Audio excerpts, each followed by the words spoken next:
Hey, listeners, and welcome to the You Are Epic podcast. This is where we honor the people who've helped build not just our industry, but our communities. I'm Angela Hucker, and I am so glad that you're here. So, I'm taking the time to sit down with people who've been in construction for years, people who've been through the ups, the downs, and everything in between. You're going to hear real stories of resilience, growth, and moments that shaped who they are. This podcast is for those that want to learn more from people who've been walking this path for some time, and they're helping to lift up others and quietly making a difference along the way. It's also to show you that your journey matters and your voice matters. And in case you've forgotten, you are epic. Let's get into it. Today's guest is Alana Luppi, a senior project manager with 27 years of experience spanning civil, commercial, industrial, and fit out sectors. Having spent 25 years contractor side and now delivering major projects developer side with ESR, Alana brings a unique dual perspective to complex project delivery. With deep expertise in health, education, infrastructure, and high performance data centers, she is known for her strategic, process led approach that drives clarity, risk management, and operational excellence. So, thank you for joining us, Alana. It's awesome to have you here. Thanks for having me, Angela. I'm super excited to have a chat with you. Oh, it's so great. I feel very honored. So the one question that I always love to ask all of our guests is, you've been in this industry 27 years, which is an awful long time. How on earth did you get started? I always like to joke and say that I actually started when I was about 8 years old. On every second weekend, I was with my dad, and he would take me to his construction sites, where I got some lollies and or some money for sweeping the sites. Yeah, And I when know I it. was 17, or stepping out of high school, um, and looking for a career path, or at least when I was young, I was just looking for money. And Dad got me involved started out as a construction cleaner, and then decided that I wanted more and got some tickets and some skills and became a skilled labourer before heading back to uni well, not back, heading to uni as a mature age student. Okay. And so you started out doing the skilled labouring and then you've gone Yep. to uni. So what did you end up doing at uni? I started with a Bachelor of Applied Science in Construction Management and a minor in Structural Engineering. And then I went back years later, through the ebbs and flows of my career and shifting gears, and I ended up civil side for a while. So I went back to uni remotely to complete a civil engineering degree as well. Wow. Okay. So Yeah. you've got a couple of degrees under your belt. And so now you're in a senior project manager role. So what did that journey kind of look like? Because it wouldn't have been a linear path, I imagine. There would have been bumps along the way. Oh my gosh. It has been a ride. It will continue to be a ride. Yes. Um, gosh, I'm super passionate about this industry. Like I said, I've had exposure from being a little girl until now. Certainly the people and faces and attitudes have changed along the way. Mm. Um, and it's ebbed and flowed from stepping in from a labourer into more the PM side and riding the waves, out of Brisbane, with a tumultuous sort of, oh gosh, it's about 5 years there where there were a lot of builders that went under, and a lot of movement in the sectors, and which is what pushed me to civil. Mm. Um, and was working the pipeline for Santos and doing industrial estates along the way with other crews. And before I was brought down to Melbourne to do the port upgrade, and fell in love with the city here.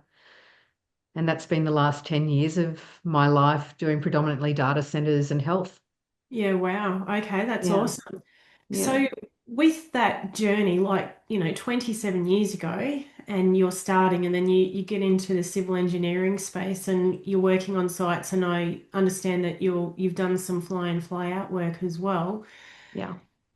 What was that like for you? Because it's not an easy space to be in, speaking from my own experience. So I'd love to Yeah. hear from you what you kind of experienced in those moments as well. Yeah, I think there was a lot of different experiences.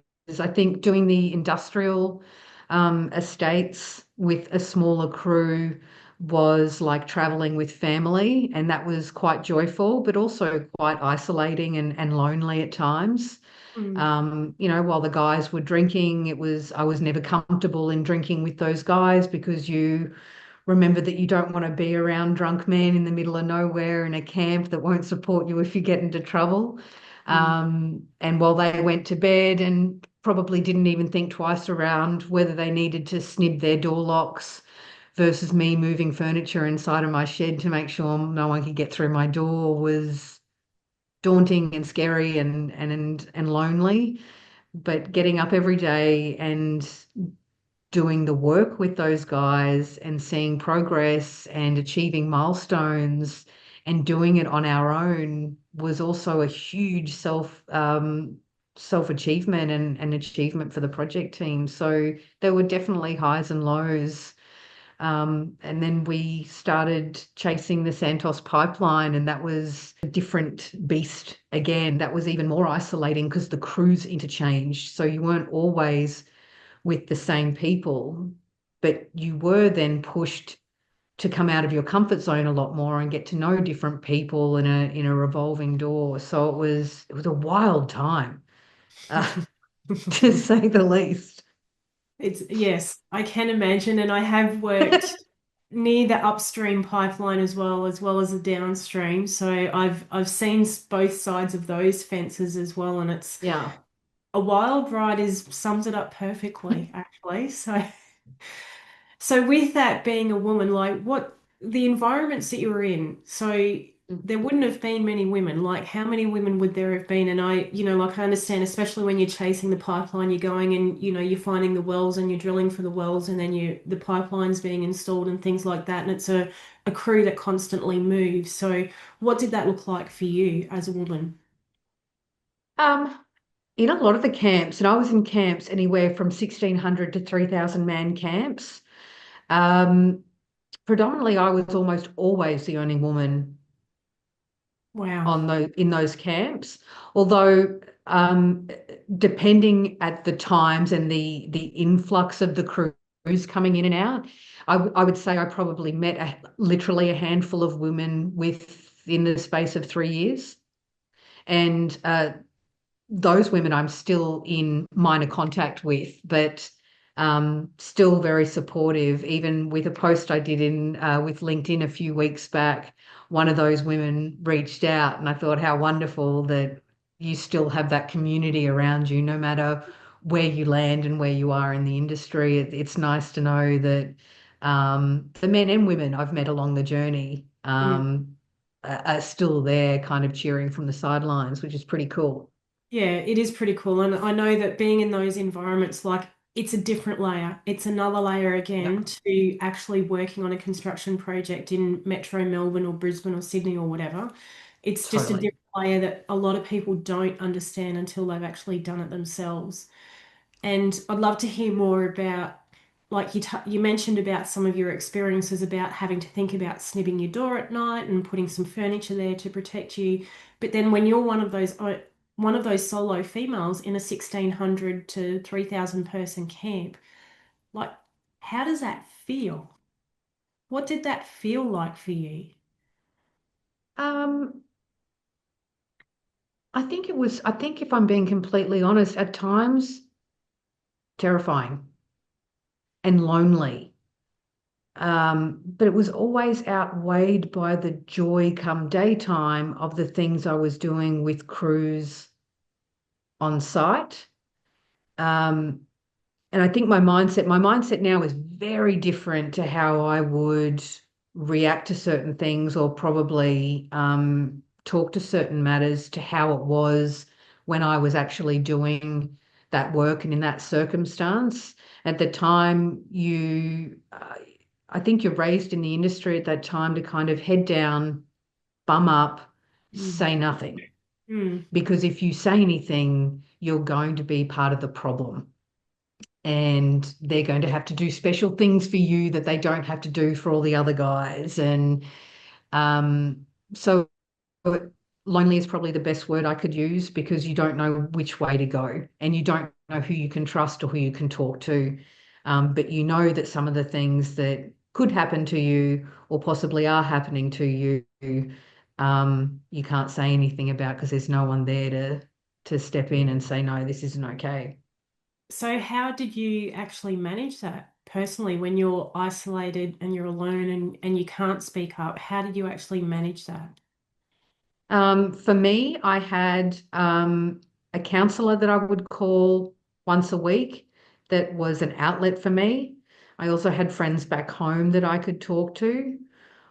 On a safety level, there was nothing I could do other than kind of barricade my door each night to make sure that I was safe and no one could get through. And that was that was okay for me because nothing ended up happening, which was good. Um, it's so hard to talk to now, Angela, and kind of see where you almost sometimes get embarrassed about how you did things back then. And when you say it out loud, you think, what are you crazy? Why didn't you say anything? Why didn't you take action? Why didn't you talk to? I mean, when there were some instances of things that were probably a little more heightened. And I did talk to the security guards at the camp, and they did make sure that they did extra rounds around where my donga was or my accommodation was. Mm. There was one camp that I stayed at where there was no female amenities, and a security guard would stand. I'd wait till 10 o'clock at night to go and shower, and that security guard would stand outside the bathroom facilities to make sure no one else came in at that time.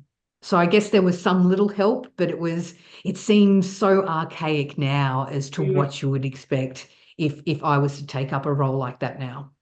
And the thing is that when all those works were happening, this is more than 10 years ago, it's 10, 15 Yeah, years that a lot of this was happening. So the women in the workforce, yes, we were there, but we weren't prevalent. A lot of the safety issues that are now highlighted weren't known about back then, and the behaviors were normalized as well. yeah, absolutely. So this is where it's like looking back in hindsight, because things have changed obviously in the last 10 to 15 years. Mm, I don't necessarily know that they've gotten better, but I would say there's greater awareness about them now. yeah, But, when you're 10 to 15 years older, you have a little bit more wisdom as well. So yeah, you know how to absolutely. sort things out a bit more as well. But, it's just more understanding because us as female FIFO workers, like we are a bit of a rare breed, to be honest. Yeah, There's not a huge number of us that have actually done that work and lasted. So it's yeah, it was more trying to understand what you faced and how you navigated that because your story could obviously help someone else who might end up in that environment as well. So thank you for yeah. sharing it. No, of So course. to go from that FIFO environment, and then you've come to Melbourne, and then you've started working on ports and data centers and stuff. So how has that looked for you in the last 10 years? As far as career progression or teams? Well, a change in, you've gone from this environment where it's a FIFO environment, you're the only female, you're outback, outback Queensland or outback Australia working on, gas pipelines, and then you're coming into the hustle and bustle of Melbourne and you're working on stuff that's completely different, like that transition for you. Ah, Yeah. well, my initial joke, as always, when they said, "Would you consider going to Melbourne to help with the port upgrade?" I said it'll be the best remote location I've been in a while. So, Yeah. Yes. so it was hugely different. For the first year that I was in Melbourne, I was still officially FIFO, so I didn't move down here for the first year. They flew me home on for a weekend every month.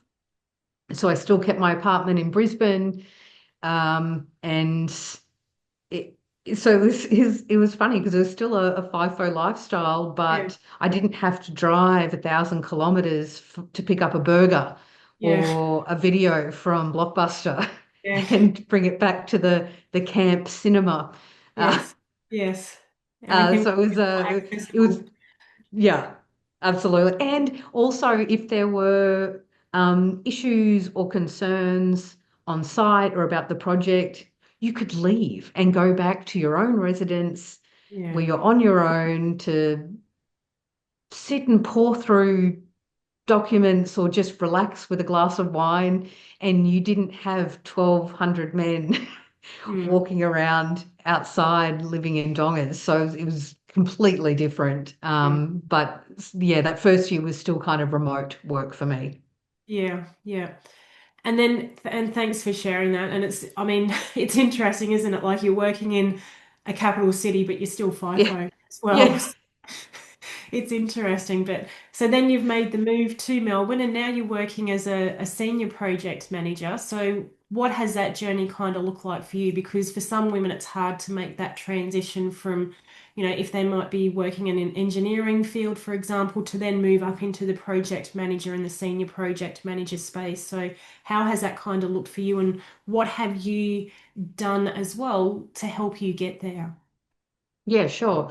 Um, for me, I have always been when I left labouring, I was in my first year of university. It was really too hard for me to balance an on-site position and uni at the same time. So I got a job as a junior PM CA with a construction company in my first year of uni. And by the time I'd finished the first 4 years, I was a PM. And so I've been a career PM, senior PM for the last 19 years. Um, and that has its pluses and minuses, and it's learning. I absolutely have loved being a PM, but it's been a journey evolving as a young woman into a maturing woman because obviously there's a lot of freedom that comes along with age, and you let go of a lot of things, and your goals shift and change, and it has been an absolute joy kind of letting go of old habits and bad belief systems and behaviors and really I've learned the technical skills. I have the technical skills. I try and impose those technical skills on everyone that works around me. But the joy now has been about the more human side Yeah. of project managing and rising teams up and taking on mentees and trying to guide and rise those girls and guys up. So I think it's although my career title has stayed the same for a long time, the breadth and width of what I do and why I do it and the complexity of the projects has evolved. And I think I've gotten to a point now where once upon a time I might have had aspirations as a young 20-year-old of being sitting in the C-suite one day. And now I think about how I can take a lot of the lessons that I have and skills that I have learned and will continue to learn until my last dying breath, um, and try and not only excel consistently in my career and progress, but now it's time to take on those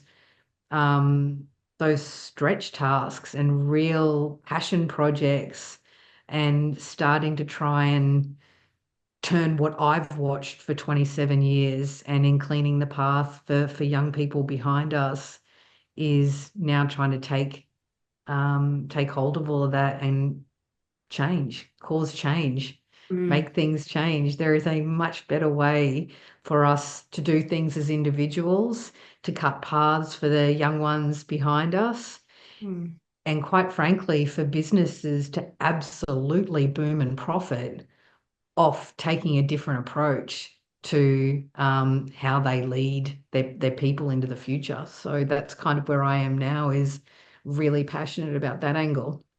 And I really love that because, for us who've been in this industry as long as what we have, and we've both got similar time frames, for Yeah. me, it's about us being good stewards now and Mm. helping to pass on our knowledge and wisdom for the next people coming through.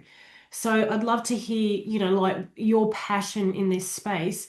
What does that look like? What's your passion about what you want to see moving forward and what you can impart to help make that happen? Yeah, sure. So it's two parts. So I've in the last 5 years I've been putting together a book called Blueprint to Rise, and it started as like a pamphlet for my mentees. Uh, and because you're constantly talking to the same points, the same experiences, the same lessons, and the same guidance. And so it became almost more efficient for me to put it down in writing and hand these out to the mentees that were coming into my official and unofficial programs to kind of help guide them and kick off from a starting point to um, then engaging an editor who has absolutely made me dig a lot deeper and look at some really ugly stuff. But it's actually been a blessing in disguise because I've only kind of better evolved from that. Mm. And from the book and from listening to my mentees and to other women that I've started to come into contact with and network with from varied, predominantly construction and mining sectors. But I also have a number from other mostly male dominated industries. And through some of my experiences, some traumatic and some everyday, I just thought we're doing a lot to entice young women into our field. And I can certainly help there as you do, and as many of us women, probably of our age group or our ripening to we're doing a lot in the space to entice women in, Yeah. but you and I both know that we're also seeing some incredible and amazing talent walk out the door because we're not doing nearly enough to keep them here. Mm-mm.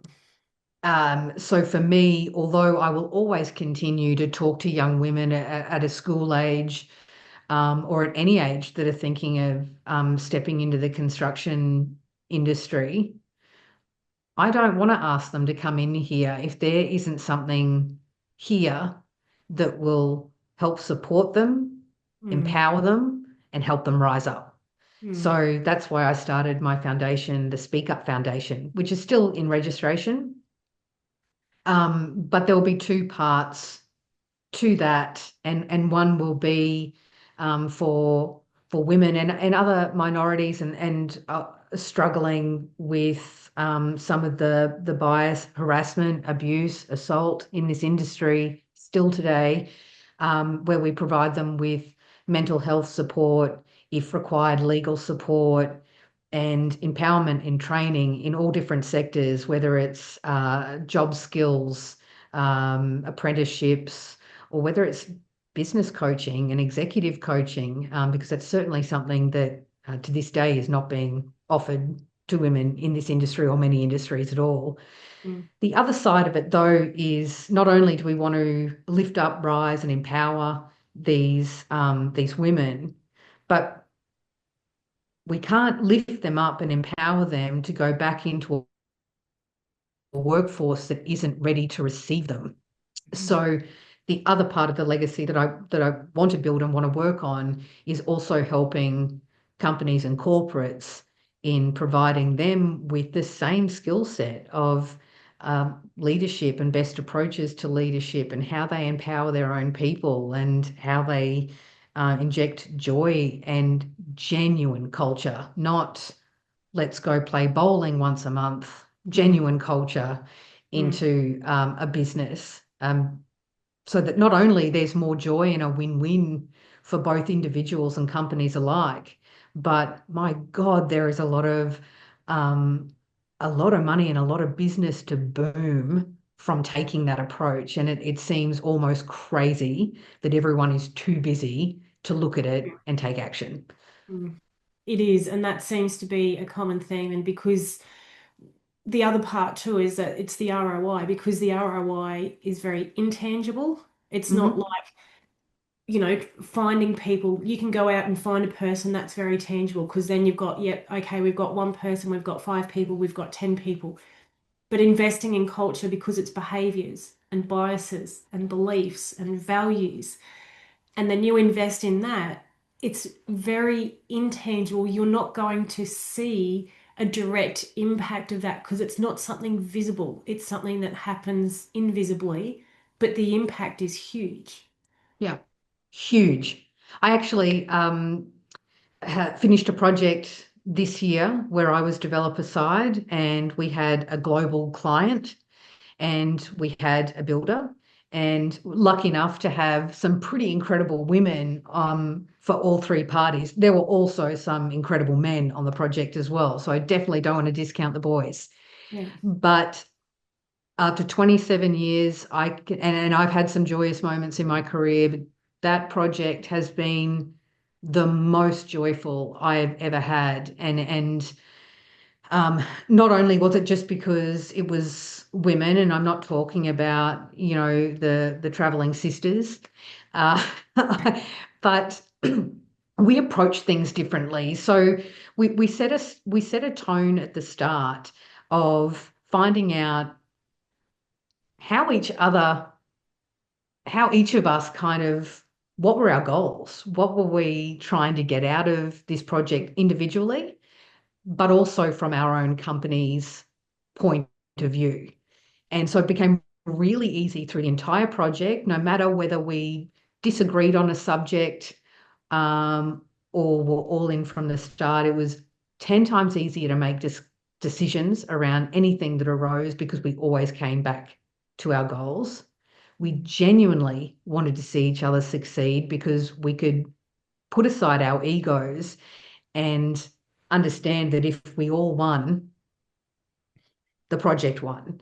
Mm. And at the end of the day, everyone enjoyed turning up to those jobs, to that project, sorry. We met for coffees outside of that. We met for drinks outside of that. We met for dinners outside of that. We introduced each other to our networks, Yeah. and a little of our private lives started to creep in. So we knew if each of us were tackling problems in our private lives, or were starting our own ventures or side projects or passion projects. At the end of the day, that project for that global client is the first and only project for that global client ever to be delivered on time, despite the fact that we had 28 EOTs. It Wow. saved tens of millions of dollars on the project, but every stakeholder still made their fees and margin on the job. And we all walked away genuinely happy and still catching up and supporting one another and seeing how we can support each other in their ongoing events. And two of those women were given rises. So, and yeah, one went from a PM to a commercial manager, and one lifted from a CM to a senior construction manager, Oh, wow. and completely celebrated. I've, Yeah. I've never had a project like that in my career. And it's certainly the elements that I take forward now in how I approach almost everything. Even if the gut instinct is to win, it's now to stop and try and understand where everyone else is coming from, to see how we can team together to make that go forward and we both win, instead of someone always having to lose or miss out. And that's a big part of it. And that's where the industry has been quite challenging historically, because it's quite adversarial. Mm, Always about who's going to win, and it's, there's always generally the bigger player against the smaller player, because the bigger player has a lot more resources and finances and things to back him compared to a smaller player. But with what you've highlighted there, like, you've really outlined what good collaboration looks like. yeah. And that's the key, is that having that collaboration where everyone's in the room, everyone's understanding each other's position, everyone's discussing, everyone's got that open communication and planning and moving forward. And all working to the same agenda, and then the outcome that can be achieved as a result of that. That's And it was outstanding. tangible in Yeah, one project. yeah. So it's But kind of like you need to write a blueprint for collaboration based on that case study of what you've done. That would be something exceptional that then the industry could use to say, well, here's a case study. This is what we did. This is how how other projects and companies could adopt this model as well. So 100%. Actually, at a group level, my company um, asked me to write a learning bites based on that project. So yeah. that was pretty impressive. Um, the client actually nominated me forward for the Now at Crystal Vision Award. Oh, wow. So, Awesome. and so I wrote a nomination piece built around that project. Great. And that project has certainly made it into my last edited iteration of my book, Blueprint to Rise, because Yeah. it's just so powerful and it was tangible results that you cannot ignore. Yeah, absolutely. I love that. And that's just such an outstanding example of what can be achieved when you Yeah, get the right people in the room and they drop the ego and yeah, they go, what can we do for the betterment of the good? absolutely. And honestly, the boys, there was no pushback.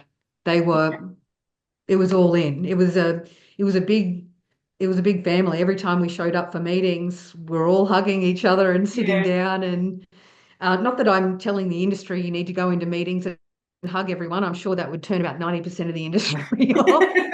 But But I was still, just lucky that I got a group of huggers. yeah. But I think the industry um, could do with more hugging, actually. That's the they thing. absolutely could. Yeah. But it set an intention that we were here to collaborate. We Yeah. weren't here to battle. Yes. The battle was in getting the project done, and that should never, the people should never be the problem. No, definitely not. So with the industry moving forward and like you've got your side hustle that you're doing with Speak Up and stuff as well, and for the industry moving forward and with all your years of experience, what would you like to see moving forward? I would love to see a shift in the way um, the industry at large views leadership. And I would love to see a shift in individuals' viewpoints on opening up on an EQ level and dropping. Look, we've all got a healthy sense of ego, and you kind of need that in you to go through some of the hardships in construction. It's a bloody hard industry and you need to be resilient. And I don't want young women and men coming into this industry thinking that it's a picnic because I've got some EQ. It's Hmm. not, it's tough. Hmm. Um, but if you can do it on a human level and and with compassion and with the aim that the only way you succeed is to bring everyone on the ride with you, Hmm. and that you don't need to know everything, but the answer is in the people that are around you. So include them and listen to them, whether they're a first year grad or a cranky old site manager who probably should have, gone into retirement 10 years ago. Every one of those people on that scale have a different viewpoint, a different opinion, or even a question to be asked that provokes more consideration. I want the industry to focus on that because I think that's where um, the success in humans and the success in business will come from. And I definitely think the industry, I think the world at large in leadership, not just our industry, is definitely heading away from the days of banging their fists on the desks and screaming at people, and is certainly moving into a world where you need a high level of emotional intelligence and a wider scope lens and openness to inclusive leadership within the industry. Hmm. And it is about a bit of that self-awareness as well, isn't it? About how you 100%. are. Yeah. Yeah. How you are, how you're reacting, how you're responding, what your behaviors are as well. So, Absolutely. And so for Alana, what's the future looking like for Alana and with Speak Up and everything that you're working on at the moment? Um, I hope it's super bright.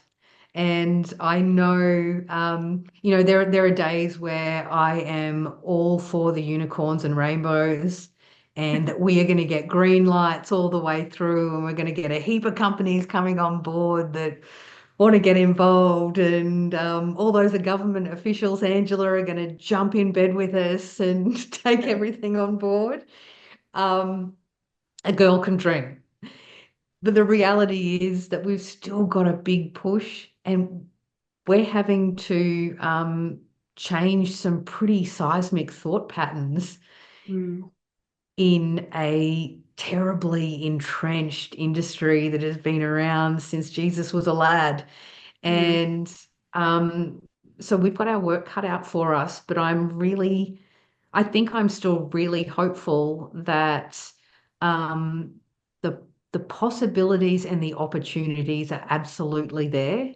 mm, And I think the more we connect with women like yourself and Joe and Mon and so many other women, amazing women in the industry, to instead of waiting for the invitations to those roundtable discussions, and the lobbying and the meetings, I'm hopeful that in us forming our alliances and our networks, um, that we will rise up together, and that we will start shifting the gears, not because we got a seat at the table, but because we dragged our own goddamn seat in. yeah, I love it. Yes, I love it. Absolutely. I'm all for that. So it's Yeah, don't ask to be invited. Just bring your seat and sit there. So it's BYO, Angela. Let's yeah, go. that's right. Yeah. Absolutely. I love it. I love it. I'm all on board.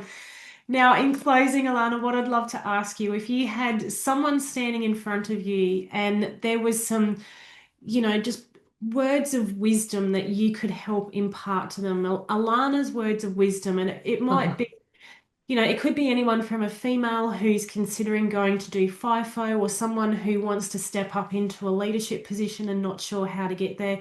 Anything at all. What would your words of wisdom be to them to be able to help them on their journey?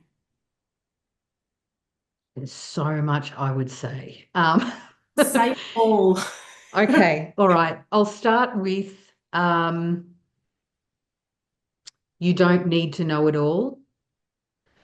You just need to build the people around you that know it all, and collectively build something together. Hmm.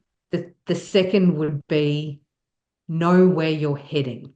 So whether that is your ultimate goal of where you'd like to be in your career, or what you would like to have achieved by the end of this one project, or this one month, or this one rotational roster on FIFO, and every day take one little step Hmm. to get to where your future self is hoping to be at that time period, Hmm.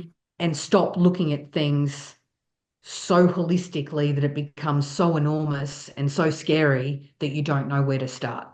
Yeah. And that's the secret, isn't it? Like, Yeah. especially with goals and what you want to achieve, it's not about, yes, you've got the big picture, but you need to Mm, chunk it down. And by chunking it down into the smaller steps, and then you can achieve one thing and then the next thing and the next thing, then before you know it, you're almost at that big thing that you're trying to achieve. So that absolutely.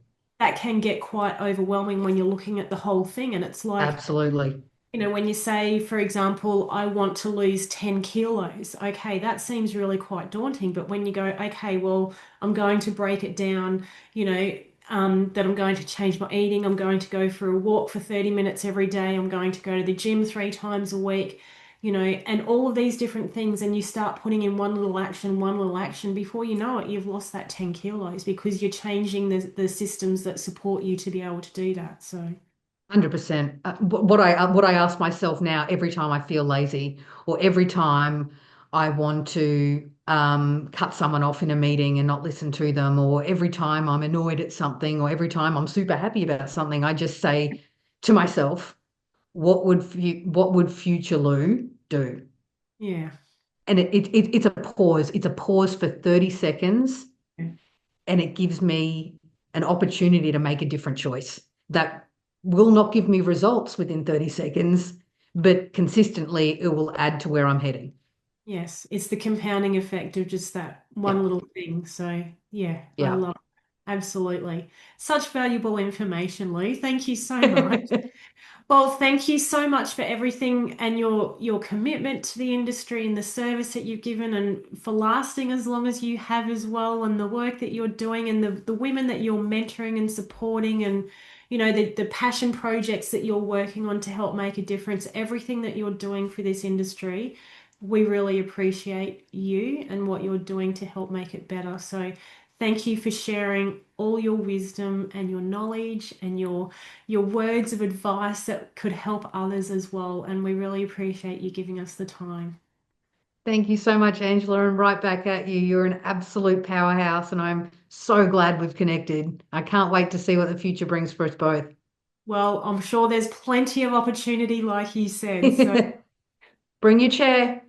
bring your chair. That's right. BYO chairs. Exactly. Thanks so much, Lou. Thanks, Angela. Bye. Thank you so much for taking the time to listen to this episode today. I hope this conversation gave you something that you can take with you, whether it be a little bit of insight, inspiration, or maybe just a reminder that you're not alone. If it resonated with you, please share because we're better when we help build each other up. And remember that your experience, your story, and your journey, it all matters more than you know. Until next time, stay kind, stay connected, and never forget you are epic.